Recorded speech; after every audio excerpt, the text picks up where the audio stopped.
Bonjour à tous et bonjour Pierre, ravi de vous retrouver pour ce 4e épisode de ce podcast Y'a pas que la data. Aujourd'hui, le terme Generative AI est dans toutes les conversations, mais soulève de nombreuses questions. C'est pourquoi nous sommes ravis aujourd'hui de pouvoir échanger avec Annabelle Gérard, Generative AI Manager chez Stellantis, le groupe automobile multinational qui comprend 16 marques et dont l'IA est évidemment un sujet stratégique clé. Si à première vue Stellantis ne vous dit rien, vous connaissez forcément les marques qu'elle possède comme Opel, Fiat, Jeep, Chrysler ou encore Peugeot. Annabelle aujourd'hui nous partage aussi son expérience de 4 ans chez Airbus au poste de Big Data Product Manager, 2 ans et demi chez AWS en tant que ML et AI Product Manager, puis Global Business Development, Generative AI et Machine Learning sur l'ensemble de l'Europe, et maintenant sa vision de son poste de Generative AI Manager chez Stellantis et des challenges qui l'accompagnent. Merci et bonne écoute. Alors Annabelle, ton parcours est très intéressant puisqu'il est presque en parallèle de l'évolution aussi de notre science. D'abord la data, ensuite la big data, ensuite il y a eu l'IA où on met ce qu'on veut dans l'IA et puis la Gen AI, l'EML. Est-ce que voilà, tu peux nous dire déjà ton poste actuel? Oui, tout à fait. Bon, déjà, merci de m'avoir invitée. Je suis Merci ravie, d'être de notre invité. pouvoir, effectuer ce témoignage, en tout cas, et de faire partager, mon expérience dans le domaine de la data. Et effectivement, mon rôle actuel, est, Head of, donc ou, Product Manager, and Lead, de Generative AI, hem, qui a pour ambition, de mettre en place une plateforme de Generative AI au sein du groupe Stellantis. Et j'insiste bien sur, la notion de plateforme qui est clé, pour, passer de cette, tendance 2023 à l'idéation, en tout cas à l'émergence d'idées génératives AI, à, maintenant quelque chose de plus concret, les mettre à l'échelle, comme on dit, les industrialiser et les rendre dans un environnement, viable. Voilà. Et qu'est-ce que la Gen AI en fait? Alors, qu'est-ce que Generative AI? C'est effectivement, ça suit l'évolution, technologique de l'intelligence artificielle, du machine learning. C'est même une sous-partie, de la data science, du machine learning, où en gros on peut dire la famille principale, c'est la data science, ce qui permet de prédire, d'utiliser l'historique de données pour prédire. Ensuite, il y a eu, l'émergence du deep learning, pour, justement utiliser des algorithmes plus complexes également. Et ensuite, on parlait d'intelligence artificielle pour, créer, tout ce que peut faire un humain, automatiser en tout cas des tâches, et Generative AI donc qui a explosé, l'an dernier, pour la création de contenu. Donc encore plus que l'automatisation de tâches humaines, j'ai envie de dire créer du nouveau contenu, donc comme des images, du texte, des vidéos, de la musique et même du code. Très, très clair, très, très clair. Et donc du coup, toi, tu as démarré, dans la data, et puis ensuite, évolué, vers la big data. Tu peux nous brosser un peu rapidement ta carrière et ton évolution? Parce que je la trouve, intéressante et notamment en ce sens que, je trouve en regardant au regard de tes expériences et tes choix de carrière, je la trouve très clairvoyante et pertinente, sans flagornerie aucune, mais juste parce que, j'ai l'impression que tu as pris les bons choix. Oui, alors déjà, je suis tombée dans la marmite de la data assez tôt, dès le bac, en fait, c'est un petit peu, c'est étonnant, un petit peu une révélation. Au début, je regardais les chiffres de l'INSEE. Alors c'est pas très attractif les chiffres de l'INSEE, mais j'ai été fascinée par ça, pendant le bac, me dire: «Tiens, c'est intéressant la data, comment elle peut parler». À partir d'un simple graphique, d'un simple tableau, finalement, c'est ça qui a drivé toute ma carrière. Ça peut paraître simpliste comme ça, mais en gros, c'est ça qui m'a fait le déclic, surtout donc à 18 ans, en me disant: «Bon, je veux travailler dans le domaine de la data, j'adore les maths également, voilà, je veux chercher quelque chose dans ce domaine-là».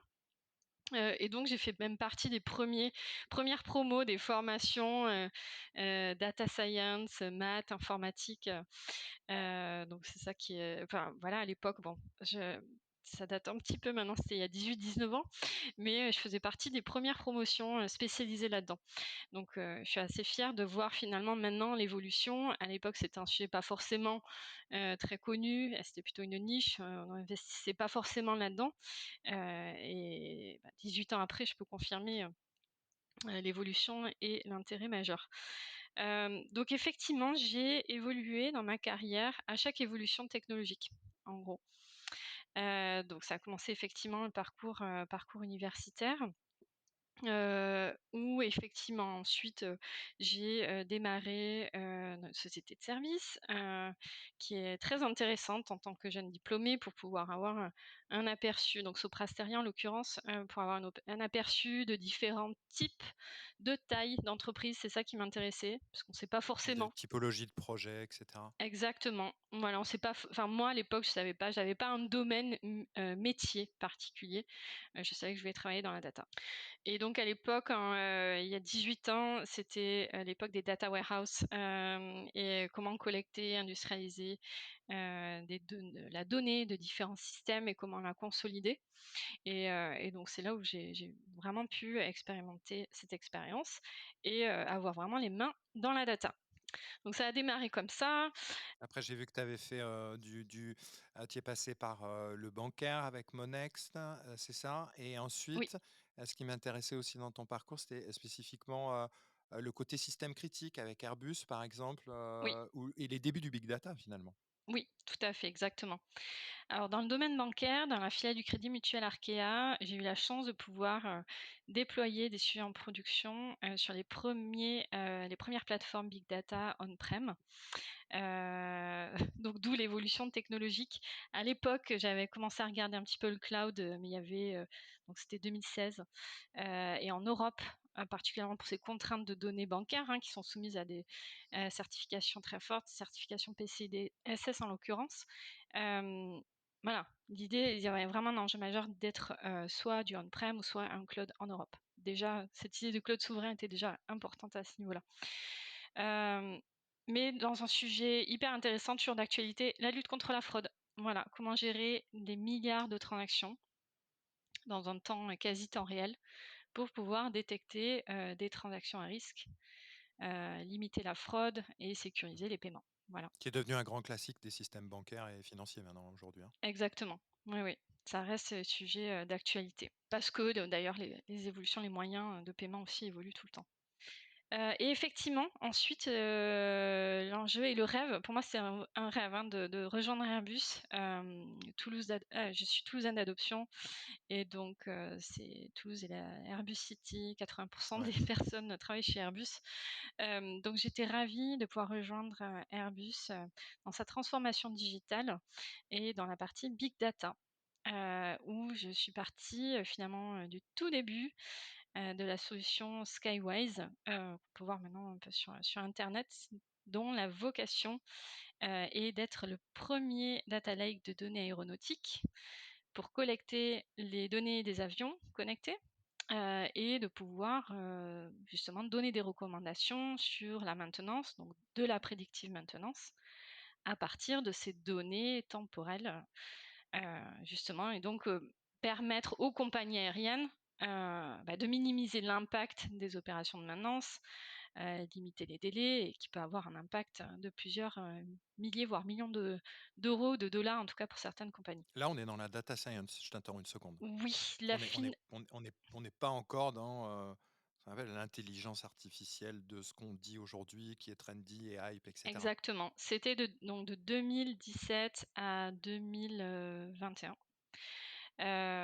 Où, bon 2017, c'était vraiment les débuts du cloud, donc également.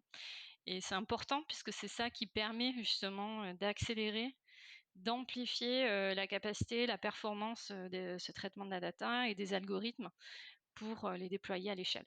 Et donc oui, traditionnel ML, des données, temporelles, prédiction, classification, régression, qui sont toujours d'actualité, qui sont des fois toujours très, très performantes et donc à ne surtout pas dénigrer, même aujourd'hui. Qui marche super bien, ouais, ouais, bien sûr.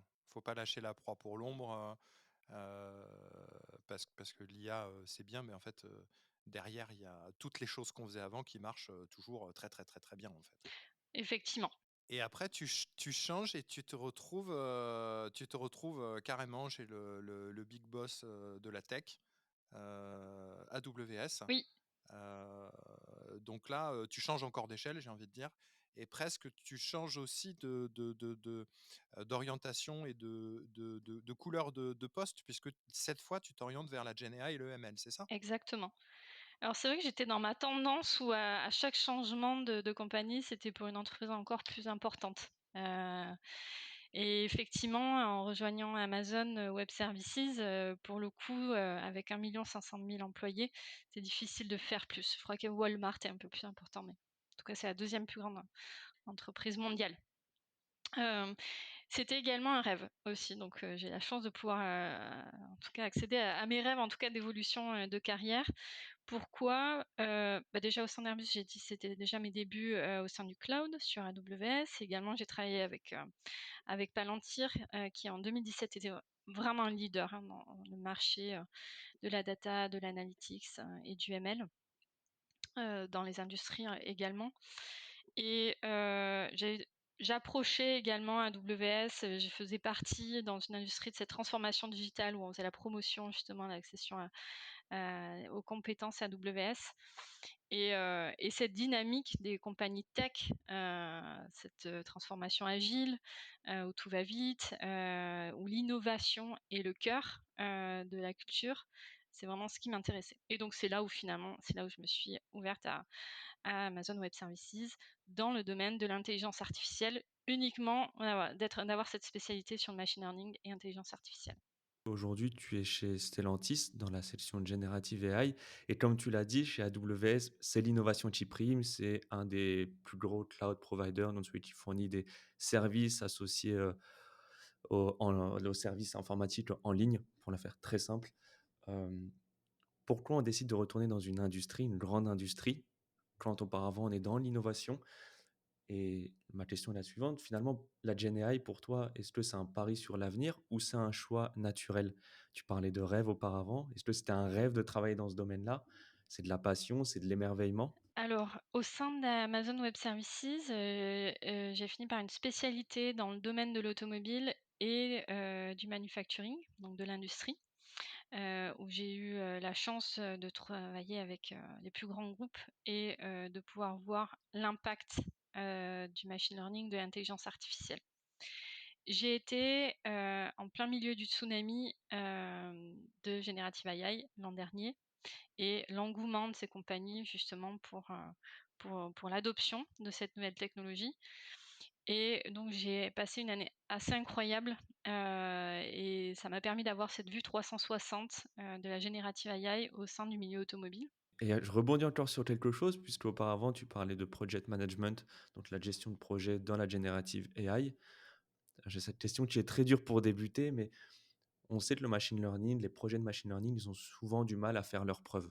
Sans Oui. rentrer dans les détails, ça peut être sur les retours sur investissement, ça peut être le temps consommé, on définit mal le projet. Comment aujourd'hui on propose de s'intéresser à la generative AI, qui est probablement le sujet de 2024, pour délaisser un peu le machine learning au sens très large, c'est-à-dire se focaliser dans un pan très précis du machine learning et de l'intelligence artificielle. Oui, alors c'est pour ça que c'est clé d'être toujours, drivé, alors désolée pour les anglicismes, mais drivé par la valeur. Hem Voilà, la valeur, d'abord. Quel est l'impact des sujets que je veux aborder? Hem Et ensuite on détermine, finalement quelle est la meilleure techno, à implémenter pour ça. L'avantage de Generative AI, c'est que ça a suscité l'adoption des domaines métiers, parce que ça a été, vu comme étant accessible. Tout le monde a testé ChatGPT, très simple d'accès, et d'où, l'explosion d'adoption. Donc finalement, par rapport au traditionnel ML, qui était vu comme des sujets complexes réservés à des experts, finalement la population cible s'est élargie, et donc c'est ça qui suscite, déjà l'adhésion et qui fait, mettre en avant un peu plus de valeur. Voilà. Donc plus facile d'avoir de valeur, beaucoup plus facile d'avoir de l'adoption. Donc finalement, pour les sujets de générative AI, j'ai plutôt les problèmes de riches, on va dire, où, pas de problème d'adoption, je dois plutôt sélectionner des use cases, en fonction de la valeur et du niveau de complexité aussi, pour définir cette roadmap, de use case. Maintenant, c'est clé. Bah, c'était la question, je te remercie Annabelle, c'est la question que je voulais poser juste après. Comment choisir, des cas d'usage, en Gen AI? Mais du coup, je vais quand même la reposer. Ça implique qui, comme stakeholders, finalement dans l'entreprise, de sélectionner des cas d'usage, Gen AI? Parce que moi, je vois 2 types d'utilisation de la Gen AI. La première assez facile et qui tombe sous le sens d'optimisation, d'amélioration et d'automatisation des fonctions support de l'entreprise, qui est très, très souvent le cas, et ensuite, la seconde qui est peut-être plus complexe et qui demande plus d'attention, de temps, de moyens peut-être et de réflexion, qui peut être de, changer carrément le core business ou apporter de la valeur avec des nouveaux produits, des nouveaux services ou des enrichissements de services et de produits existants. Oui. Alors, pour moi, les bénéfices de Generative AI, sont à 3 niveaux, enfin la principale valeur ajoutée.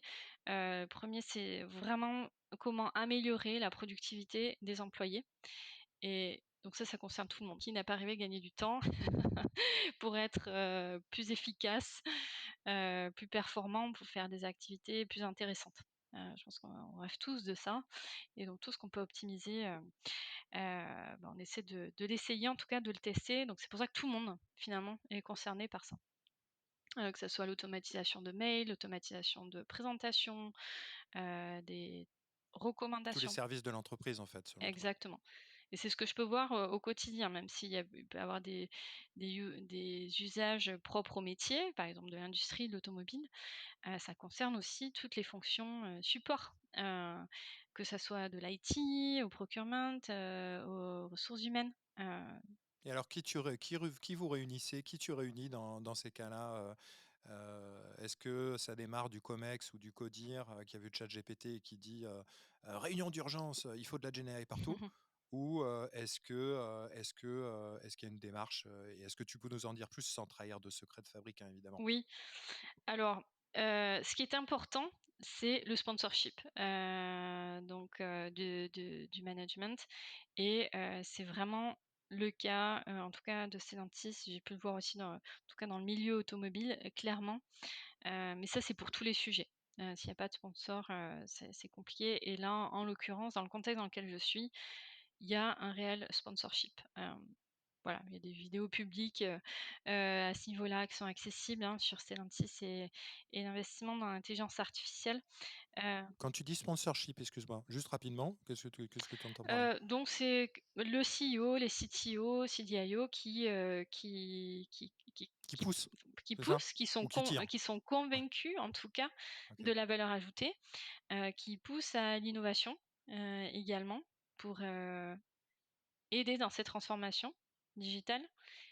Aider au métier à s'approprier les use cases, les tester et ça, c'est vraiment, quand même l'étape, cruciale pour tout le monde, d'avoir cette étape de test pour valider ou non si ça répond à un certain besoin, et ensuite, passer à l'étape d'après et c'est là finalement là où rentre, mon rôle, en jeu pour assurer cette transformation du simple test POC à, son industrialisation. Et qu'est-ce que tu choisis, parmi la multitude, d'usages, de GenAI, audio, texte, vision, j'en passe et des meilleurs, parce qu'on peut tout générer Mmh. finalement.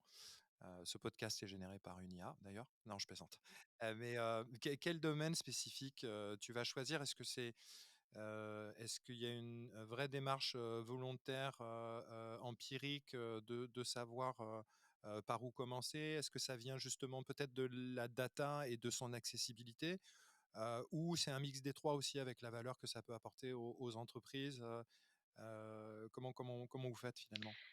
Alors, il y a, déjà par l'évaluation du niveau de complexité, il y a des cas d'usage qui sont très faciles, hein, les fameux low hanging fruit. Désolée encore pour l'anglais, mais j'ai du mal à le traduire, justement en français. Mais en tout cas, Les c'est quick wins? voilà ou quick win, oui, voilà. En Ou en anglais anglais. encore. Donc, déjà démarrer par ça, parce que c'est ce qui permet, d'amener de la valeur rapidement et d'avoir du feedback, pardon, ou encore des retours d'expérience, pour l'améliorer. Donc cette évaluation, en tout cas, est nécessaire. Il y a des, cas d'usage en générative AI, qui sont dans cette catégorie, on va dire, quick wins, puisque ça concerne, bien souvent, je vois, même, 70-80 des cas. Le support, la documentation, les chatbots, de support, de CSM, Customer Support Management et cetera. Tous ces cas, qui tombent sous le sens. Exactement. Le gros problème des principales entités, et ça a été le cas, ce que j'ai pu voir, hein, dans toute, ma carrière, les différentes, entreprises, c'est, l'accessibilité de la documentation, des bases de connaissances, hem, qui sont finalement, un peu partout, comment se connecter à ces différents systèmes, que ça soit centralisé ou bien, ça reste quand même encore, hein, des fichiers, Excel, répartis un peu partout. Mais en tout cas, comment essayer de décentraliser,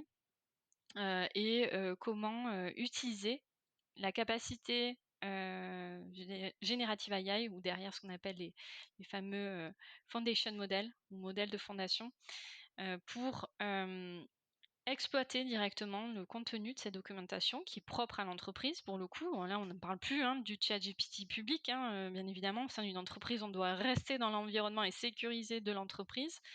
Et comment exploiter cette, capacité technique de générative AI sur les données de l'entreprise pour générer du contenu efficace. Auparavant, tu parlais de la mise en production, la mise à l'échelle, qui allait être possible après un POC. Qu'est-ce que tu entends toi aujourd'hui par mise à l'échelle, produit at scale de la generative AI? De mon côté, c'est quand même des notions qui sont un tout petit peu différentes que, bah, un projet de fraude, en banque et en assurance. Voilà, est-ce que tu peux nous en dire plus sur ce? Alors pour le coup, on ne parle pas uniquement d'un domaine, métier, on parle, potentiellement de même c'est le cas de tous les domaines de l'entreprise. Que ça soit, donc du manufacturing, de l'engineering, de la supply chain, côté finance, procurement, heu, tous les domaines de l'entreprise sont concernés. Heu, on est face à un tsunami de use case, c'est vraiment la terminologie, heu, où, on doit passer des tests à la réalité et de manière sécurisée, fiable, robuste et flexible. Donc ça fait beaucoup de mots à la fois. Pourquoi? Parce que déjà le marché, est mouvant. On a des nouveaux large language models ou des nouveaux foundation models toutes les semaines, si c'est pas tous les jours. Heu, il y a des spécificités, des capacités, des performances aussi, différentes selon les cas d'usage. Et donc à l'échelle, d'une compagnie globale, finalement, l'optimisation des coûts est très importante. Heu, voilà, un cas concret, si on utilisait tous des modèles, GPT-4, pour tous les use cases, la facture peut monter très, très, très vite. Donc il y a vraiment la nécessité d'avoir cette stratégie générative AI, de recommandation, des foundation models par cas d'usage, par performance. Je crois beaucoup à l'open source également et donc on voit même, que ça soit même dans différentes régions, dans le marché même français, il y a beaucoup d'évolutions à ce niveau-là et même au sein d'une entreprise comme Stellantis, il y a une vraie ambition, d'essayer ces sujets-là justement pour, déployer Generative AI à l'échelle pour des centaines de use cases et encore ce n'est que le début. OK, alors là, je vais peut-être laisser un peu une patate chaude dans la discussion, mais je trouve que le point est très intéressant puisque si vous avez beaucoup de cas d'usage, vous avez forcément des choses qui se ressemblent plus ou moins, mais dans des organisations au sein, par exemple, de Stellantis qui fonctionnent un peu de façon différente. Aujourd'hui, on parle beaucoup de ChatGPT et de ses limites. Donc, on parle souvent du perroquet probabiliste. Donc, le perroquet probabiliste, c'est juste le fait que quand on sait trop, on sait rien. Pour donner un exemple concret, c'est que si vous demandez à ChatGPT ou à une intelligence artificielle de vous présenter une image d'un chef d'entreprise, vous aurez tendance à trouver quelque chose qui est euh, un homme blanc d'un certain âge. C'est vraiment pour expliquer le phénomène de façon très simple et donc ça crée un D'un biais. certain âge, je dois le prendre personnellement, Thomas, ou Euh, pas? Jamais. Jamais. Mais c'est tout ce que ça veut dire, c'est on prend une réalité pour l'ensemble de ce qui peut exister dans l'univers. Est-ce que vous, votre cas d'usage, vous allez essayer justement de mitiger ce biais et créer des modèles de GenAI propres à chaque cas d'usage ou essayer de créer quelque chose de global pour une entreprise? Je crois alors je vais essayer de le traduire en français, en tout cas du modèle, un modèle ne correspond ne convient pas à tous les cas d'usage, clairement. Donc l'approche est clairement d'avoir différents foundation models par cas d'usage, en fonction donc des coûts, comme l'indiqué, de la performance, de la qualité. On parle de taux d'hallucination et également, donc on a parlé des use cases et des risques également liés à l'usage de l'intelligence artificielle selon les cas d'usage. Il se trouve que récemment, là, il y a quelques jours, la Commission européenne a publié les premiers résultats de l'AI Act qui typiquement évoquent les conditions à mettre en place pour des sujets selon le niveau de risque. Et par exemple, pour des sujets de niveau de risque assez élevé, pour la création de contenu de training ou pour les sujets RH, eh bien, il faut assurer l'auditabilité des logs, assurer les résultats, être transparent sur les types d'usage, qui fait du bon sens complètement et qui permet de réguler ces types d'usages et qui montre finalement l'intérêt d'avoir cette plateforme pour pouvoir avoir la main sur tous ces sujets-là, être transparent, plus flexible et pouvoir être à l'échelle encore une fois. Donc, si j'ai bien compris, quand vous mettez en place de la GenAI ou en tout cas via votre plateforme et la plateforme que vous êtes en train de mettre en place pour la dérouler, la déployer sur 2024 et après, vous choisissez des modèles en fonction des cas d'usage, des use cases, de la priorité, de l'apport de valeur, etc., etc. Si possible, donc en fait, j'ai compris a priori que vous choisissez plutôt, si on doit séparer les deux options qui sont le buy, donc l'achat de solutions sur étagère avec de l'OpenAI ou n'importe quel autre modèle pré-trained qu'on connaît et qui a un wrapper de whatever API, ou vous choisissez plutôt, vous, du build, donc de la construction, de la pérennisation. Donc, vous choisissez vos modèles, éventuellement parmi de l'open source, si j'ai bien compris, peut-être du Mistral, peut-être du Llama, peut-être des choses comme ça, que vous allez éventuellement fine-tuner ou utiliser de l'augmented retrieval, donc du RAG, pour pouvoir rajouter vos propres connaissances. C'est ça? Exactement, je peux pas mieux résumer. Mais j'ai pas encore travaillé chez vous, hein, je te rassure, hein. Alors je recrute. Ah, j'ai déjà un job, je suis désolé, mais par contre, je peux te trouver des consultants. Non, mais justement, voilà, c'est une nouvelle équipe, et c'est pas forcément évident d'ailleurs de trouver des compétences. Bon, l'avantage de travailler dans un groupe global, c'est de trouver des compétences un peu partout dans le monde. Pour pouvoir justement avoir cette flexibilité en fonction des cas d'usage. Clairement, les premiers tests, puis aussi, c'est aussi en fonction de l'historique, les premiers tests ont été faits sur OpenAI, GPT, c'est les modèles les plus connus. GPT-4 est clairement Vous faites des aussi. POC rapides sur des Exactement, trucs, histoire de voir qu'avec un jeu de 200 enregistrements, ça tient à peu près la route, quoi. exactement, exactement. Mais c'est toujours pareil, c'était pour l'étape de test de POC. Quand on parle d'intégration sur, voilà, sur des systèmes un peu plus compliqués qui nécessitent de nombreuses données pour des cas d'usage ou avec des volumes importants, du nombre de requêtes conséquent. Voilà, chaque foundation model aussi qui sont propriétaires ont des coûts associés à chaque requête en fonction de la taille, de ce qu'on peut mettre en entrée, en sortie. Donc c'est des coûts à évaluer, à la fois le coût de la plateforme et à la fois les cas d'usage. Mais c'est là où c'est l'intérêt justement de l'infrastructure cloud qui permet justement de pouvoir gérer ces coûts-là et toujours pareil aussi de pouvoir être scalable. Du coup, en démarche un peu FinOps, pour évidemment avoir une gestion financière de tous ces coûts induits de plateforme, de cloud, etc., etc. Exactement. Mais une fois que vous avez ensuite travaillé sur votre plateforme côté build, construction, pérennité, socle Mm. de vos propres foundations et foundation models, etc., Hem, du coup, finalement, après à l'époque, vous allez faire sur vos propres modèles et sur votre propre peut-être infra ou pas, enfin GPU, après vous passez ailleurs peut-être, mais cloud, mais en tout cas sur vos propres modèles, sur vos propres, LLM. Alors il y a plusieurs niveaux de customisation des LLM. Tu le disais tout à l'heure, effectivement, les sujets RAG qui permet d'utiliser des domaines existants propres à nos données. Ça représente 80% des use cases, si ce n'est pas plus, clairement. Euh, le fait de créer ses propres LLM, oui, c'est très coûteux, demande vraiment des expertises techniques, mais pas avoir un énorme impact, beaucoup de valeur pour des sujets très spécifiques. Voilà. Donc pour l'instant, on n'en est pas là, mais effectivement, le fait de Mmh. pouvoir avoir une infrastructure, une plateforme, des compétences C'est dans les permettre. cartons, à horizon quoi, en tout cas. Exactement. Vous y pensez? Oui, Ouais, ouais, le c'est le ce qui fait du sens. Moi, j'avais une autre question, c'était les enjeux sur la generative AI à l'échelle, mais je me rends compte au cours de cette discussion que les enjeux, c'est aussi peut-être de trouver les bonnes ressources qui pourront accompagner, la mise à l'échelle de la gen AI. Puisqu'on a beau je parle en tant que data scientist, on a beau faire quelques projets avec des LLM, utiliser l'API de d'OpenAI par exemple ou, GeneFace, Mistral aujourd'hui.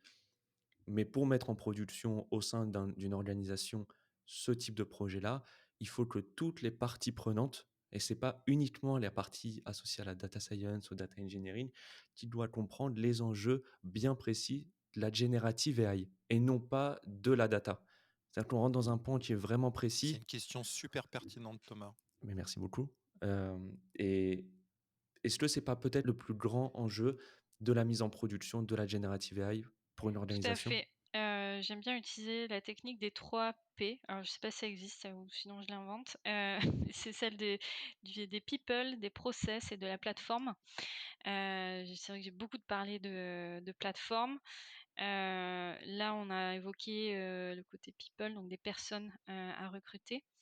Donc des profils effectivement, on peut dire techniques en tout cas, je parle de senior data scientist, des generative AI engineers, qui est pas évident à trouver. Mais également la partie alors process, alors j'aime pas ce terme-là forcément process ou mécanisme qui est bien un terme connu en tout cas au sein d'Amazon.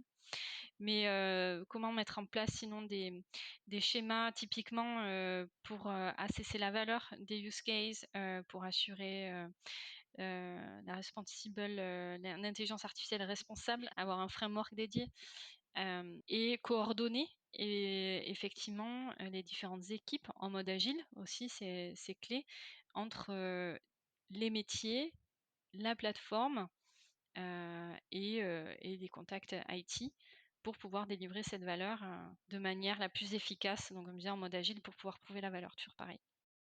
Ouais, j'avais envie de dire parce que moi je l'observe, beaucoup, c'est que, on a les data scientists, et même, ML engineers, on va dire, mais aujourd'hui des Gen AI engineers. Vu le côté récent, extrêmement récent, j'ai envie de dire, même c'est hier, de l'explosion de ces nouvelles technologies vraiment, et de leur accessibilité, généralisée, globalisée, les Gen AI engineers, à part, les 3 fondateurs de Mistral, les 6 AI researchers de QTI, à Paris et enfin voilà, on les compte sur les doigts de enfin voilà, enfin il y en a peu, très, très peu en termes de ressources. Ce qui pose une question de reskilling ou d'upskilling des data scientists, par exemple, ou ML engineers, hein, dont Thomas. On en parlait en aparté juste avant notre échange, mais il y a un vrai enjeu qui se crée pour ces personnels-là et ces profils-là. Et toi, tu en sais quelque chose parce que tu as évolué pendant ta carrière les 10 dernières années en te reskillant à chaque fois. Comment si tu devais leur conseiller, parce enfin, on se situe, on a parlé de tsunami beaucoup, on se situe, on est tous les 3 là d'accord sur un tsunami, en tout cas technique, organisationnel et peut-être sociétal, on verra. Comment leur expliquer ou leur donner des conseils sur la probable ou pas nécessité absolue de se reskiller s'ils veulent être capables d'adresser les problématiques GenAI, LLM et tout ce qui vient venir après, en fait, ensuite, hein, Oui. finalement. Alors oui, j'ai effectué moi-même, hein, ce reskilling, hein, clairement, sur l'année passée. Hem, pour moi, c'était absolument pas, voilà, un effort, ça a été, toujours pareil, c'est une p ouais, je sais pas si on peut parler de passion, mais en tout cas, quand on aime, ces sujets-là, on apprend, volontiers. Et c'est là où l'apprentissage est clé et moi, dans mon quotidien, j'aime apprendre tous les jours. Je pense que c'est le cas aussi, de nombreuses personnes, et pour le coup, dans le domaine de générative AI, on est assez servi à ce niveau-là et donc en tant que data scientist, pour passer du monde de la traditionnelle ML au générative AI, finalement, je dirais, il y a déjà les b les bases qui sont nécessaires justement pour évoluer, sur ces sujets-là.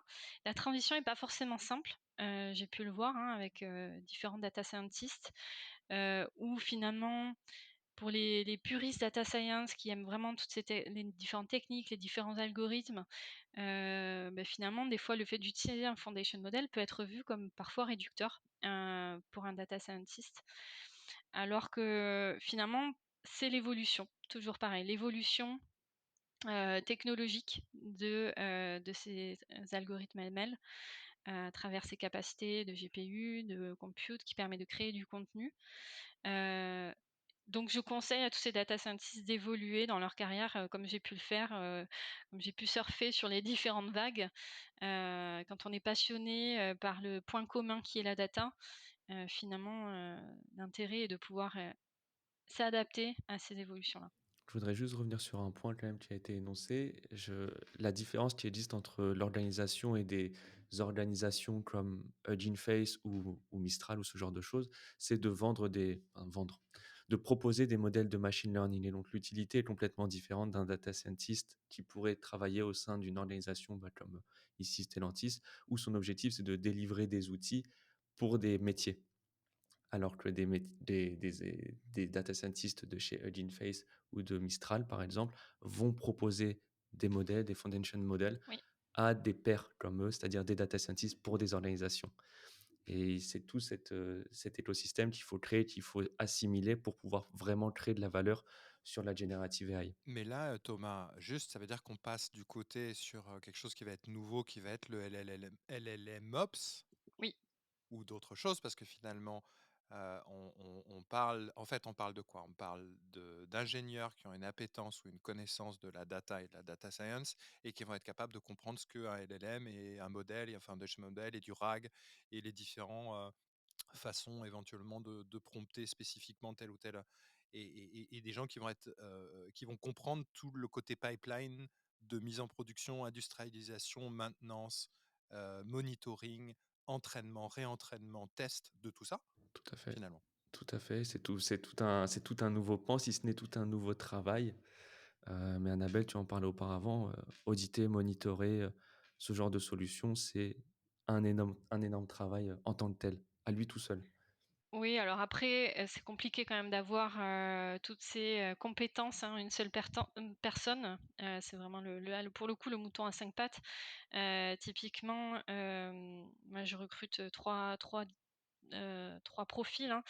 C'est effectivement les senior data scientists, qui ont une, compétence dans le natural language processing. Je parle pas de générative AI ou de LLM pour le coup, mais les natural language processing étaient les prémices, hein, de générative AI. Donc finalement, le gap est quand même assez fin.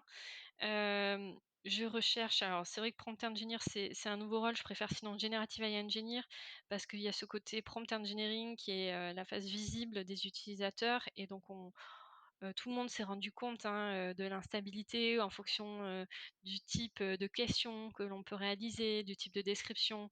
Les résultats, peuvent être, différents, plus ou moins efficaces et donc ça devient un vrai métier. Donc c'est pour ça que je recrute ces profils-là ou en tout cas des personnes, donc clairement c'est pas des seniors, hein, prompt engineer que je recherche. Là pour le coup, c'est quasi impossible. Generative AI engineer avec 10 ans d'expérience, s'il vous plaît. Voilà, ça va être compliqué sinon, je vais attendre un petit moment avant de monter l'équipe. Mais voilà et également des full stack développeurs, justement pour gérer, cette partie, front-end, back-end, intégration avec différents Oui, systèmes. bien sûr. Donc ce trio de profils est intéressant. Mmh. Logique parce qu'un LLM tout seul, en fait, on n'en fait pas grand-chose. Beh, super, merci. Ça, c'est intéressant.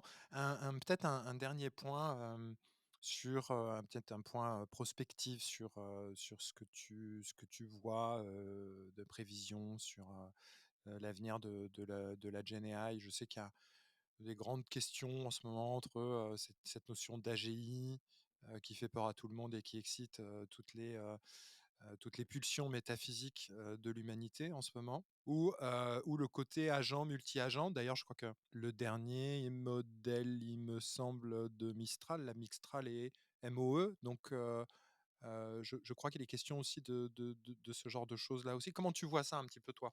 Même si on n'a pas de boule de cristal et les changements, le changement, c'est maintenant et c'est toujours et c'est tout le temps, très rapidement.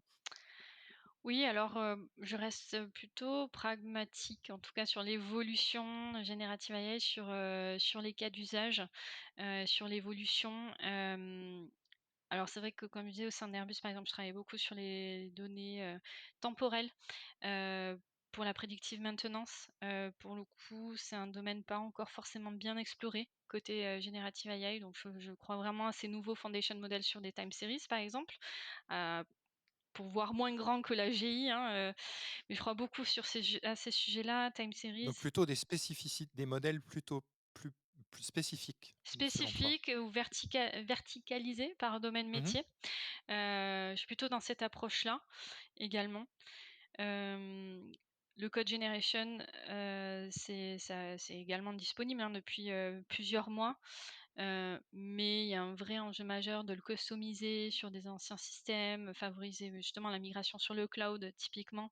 C'est quand même des sujets qui sont encore explorés, donc qui vont Pas de prendre. question d'IP par rapport au code generation? Moi, je sais que j'ai eu certains prospects ou clients qui m'ont dit, «Non, non, mais moi, mes développeurs, ils touchent pas à Copilot parce que, si jamais ils développent le moindre bout de code avec Copilot, j'ai mon service legal, n'a aucune espèce d'idée, de savoir si le code, il est, open source, close, ou dans une zone grise, d'un aspirateur OpenAI qui aurait aspiré n'importe quoi, n'importe quand».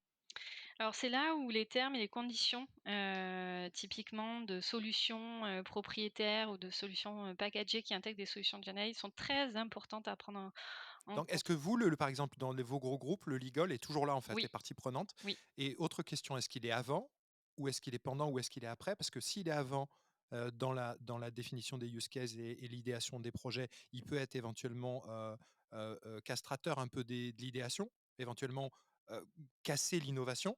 Et s'il n'est pas là, vous pouvez partir sur des innovations qui, au final, seront des no-go totales parce qu'en fait, le legal va dire non. Ils ont une place importante et après pour le coup, je vais pas forcément détailler le cas de Stellantis, c'est ce que Ils sont je là. vais voir. Oui, oui, oui. On Heu, les oublie pas, ils sont quand même là. OK. il faut pas freiner l'innovation, mais c'est important de travailler avec le légal au plus tôt, OK, et clairement. l'AGI, est-ce que c'est un grand terme marketing, qui est là juste pour, attiser, le FUD et le FOMO, de tout le monde, et un marketing par la peur qui ferait vendre? Je suis pas forcément, voilà, la personne qui va promouvoir l'AGI, qui va expliquer que ça va révolutionner le monde, et je vois qu'il y a des équipes, hein, même au sein d'Amazon, il y a des équipes AGI. Hem C'est encore voilà, en recherche. Je travaille, comme je disais, en fait, je crois beaucoup au multi-agent, à l'automatisation des tâches, des activités suite aux résultats des large language models, des foundation models, parce que, on crée du contenu, du texte, mais ce qui est important ensuite, c'est pouvoir générer, automatiser des tâches pour être encore plus performant dans cette continuité. C'est pas uniquement une seule tâche, c'est une continuité. Donc c'est vraiment, je crois, dans ce côté multi-agent. Hem, voilà, j'ai eu beaucoup de questions sur, l'avenir de Generative AI. Est-ce que du coup, ça sera toujours contrôlable? Est-ce que l'humain est toujours là pour valider? Oui, il faut le voir comme un outil. C'est notre couteau suisse qui est de plus en plus pertinent et qui nous permet de gagner en productivité, en création de valeur, et en optimisation. Ouais, donc l'AGI, je le rappelle, parce que Thomas me disait, l'AGI, tout le monde sait pas ce que c'est. C'est, l'intelligence artificielle de type généralisé, donc qui voudrait qu'on ait des modèles, qui soient, tellement généralisés, qu'ils puissent répondre, presque automatisés, j'ai pas envie de dire, un ensemble extrêmement complexe de tâches humaines, les unes après les autres, et éventuellement soit capable d'une certaine autonomie, dans son libre arbitre et ses décisions, à peu près. Voilà, donc on verra si je me trompe, mais ouais, pour l'instant, je suis plutôt dans le sens où dans la spécialisation, la En tout cas, tu verticalisation rêves des. pas d'AGI, on est d'accord? Non, OK. clairement non. Thomas, tu avais une question? Bien sûr, en parlant d'avenir, on peut rebondir sur la question de Sacha Samas sur l'épisode précédent, qui demandait pour le prochain invité, et donc ici c'est toi Annabelle, quels seraient les secteurs, les solutions à regarder sur 2024? Mon petit doigt me dit qu'on va parler de Generative AI quand même, mais qu'est-ce que tu y vois? On parle beaucoup de quantum computing, dans les next steps. Hem, à voir. Après, j'ai en étant du coup maintenant dans Generative AI, C'est vrai qu'on risque d'avoir, peut-être une baisse de tendance justement d'engouement, mais pour, pouvoir, comme je dis, mettre, concrètement ces sujets-là. Oui, comme la hype curve de Gartner, en fait. On va avoir Exactement. un effet soufflet, ça va quand même, se reposer parce qu'on était quand même dans du délire, absolu. Oui, exactement. Alors moi, je le vois de manière plutôt positive, hein. Au contraire, je pense que le backlog, en tout cas, le nombre de sujets est suffisamment important, pour pouvoir les concrétiser. Hem Et donc c'est intéressant aussi, voilà, de se concentrer là-dessus. Quantum computing, pourquoi pas? Et effectivement, dans les prochains sujets. Après, c'est quand même toujours difficile, même j'ai toujours travaillé dans la data, prédiction de l'avenir pour le coup, c'est là où on voit qu'on a nos limites, et que nos prédictions ne sont pas toujours justes. Ouais, là aussi, là où on pouvait peut-être il y a une dizaine d'années, prévoir, à 6 mois, 9 mois, 18 mois avec sans être trop, trop, trop loin de ce qui allait se passer aujourd'hui, même les spécialistes, à quelques mois, sont complètement, dans l'ignorance absolue d'où on va être, dans ces développements-là. Par rapport au quantum computing, il y avait un truc qui m'intéressait. Hem, Est-ce que tu ne penses pas que, ces 2 innovations, de rupture, que sont, les IA Gen, et leur explosion, et les LLM, et la puissance de calcul et de l'autre côté l'innovation, que, représente le quantum computing qui lui aussi évolue à une vitesse exponentielle, donc difficilement palpable pour nous humains. Est-ce que tu ne penses pas que la, collision ou, la rencontre de ces 2 technologies, finalement, pourrait, apporter encore son lot, d'énième vague de tsunami? Alors oui, le côté exponentiel, oui, clairement. Je pense que c'est comme, voilà, il y a quelques années dans l'adoption du cloud, sauf que ça sera même encore plus fort. C'était aussi une révolution, hein, il y a plusieurs années. Là, c'est pareil pour la partie générative AI. Ça permettra de le répandre, d'être plus performant, plus efficace. Actuellement, hein, les use cases générative AI font face à des problèmes de ressources, hein, GPU. C'est voilà, on parle beaucoup de POC, mais quand on veut les déployer avec des gros volumes de requêtes, on atteint les limites. Il faut sa petite centrale atomique à côté, hein. Parlons aussi de ça, hein, de énormément d'énergie, Oui, autant que, tout ce qu'on disait avec les blockchains, la crypto et cetera.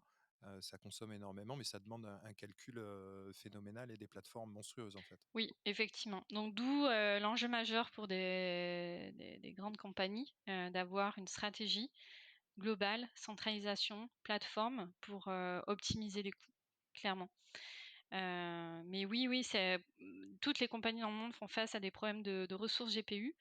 Il y a des modèles de souscription pour réserver des instances, d'où la nécessité d'estimer, d'évaluer la consommation, d'où le monitoring, d'où l'auditabilité. Enfin là, c'est vraiment la boucle, qui est bouclée. Mais, oui, pour l'instant, on est face à ces limitations, de performance technique et donc, c'est pour ça que pour le coup, je crois en cette évolution, en ses capacités, ses performances. Comme quand j'étais il y a quelques années dans le big data on-prem, Ouais. voilà, finalement on Ou est un dans le petit peu cloud et que tu avais, quand tu avais 2 gigas, dans le cloud, c'était déjà, waouh! Comme on dit, GPU rich, en fait, c'est ça, en fait. ouais, Celui qui a des GPU est riche. c'est ça, exactement. Thomas, tu avais une dernière question avant, la dernière question, à Annabelle qui sera la question au prochain ou à la prochaine speaker ou speakeuse? Bah, non, ce sera la question pour Annabelle, pour, Allez. l'année 2024. La première, c'est, ta question pour le prochain speaker. En 2024. Qui sera en 2024 maintenant, donc il peut se passer plein de choses en 2-3 semaines là. On peut avoir Sam Altman qui démissionne une deuxième fois, en fait, pour le deuxième épisode, la saison 3. On est tous friands justement de ces histoires, donc on attend chaque semaine maintenant, c'est ça qui est assez passionnant dans ce milieu, c'est chaque semaine on est toujours surpris. La question pour le prochain, c'est, ouais, est-ce qu'on pense, alors moi qu'est-ce que le prochain interlocuteur pense de LLM de LLM? Parce que moi je crois beaucoup à ça, donc quelle est son opinion avec tout l'ensemble de ces large language models, comment les exploiter au mieux? Donc oui, je serais curieuse d'avoir, son opinion, sur ce sujet-là, pour optimiser le choix, du meilleur foundation model. Il y aurait tant à dire, Annabelle et Thomas, on pourrait rester 4 heures sur un podcast comme ça, et ce fut très très agréable, et je pense qu'on continuera probablement ces discussions, Annabelle, hors micro, hors antenne, et puis plus tard autour de café ou de thé. Merci beaucoup Annabelle du temps que tu nous as accordé, et Merci. de tes avis et tes opinions, tes ressentis vis-à-vis de tout ça. Merci Pierre, merci Thomas. C'était un plaisir également. Merci Annabelle. Merci d'avoir été notre invité, et merci Thomas, Merci Pierre. merci à vous. Et bonne fin d'année.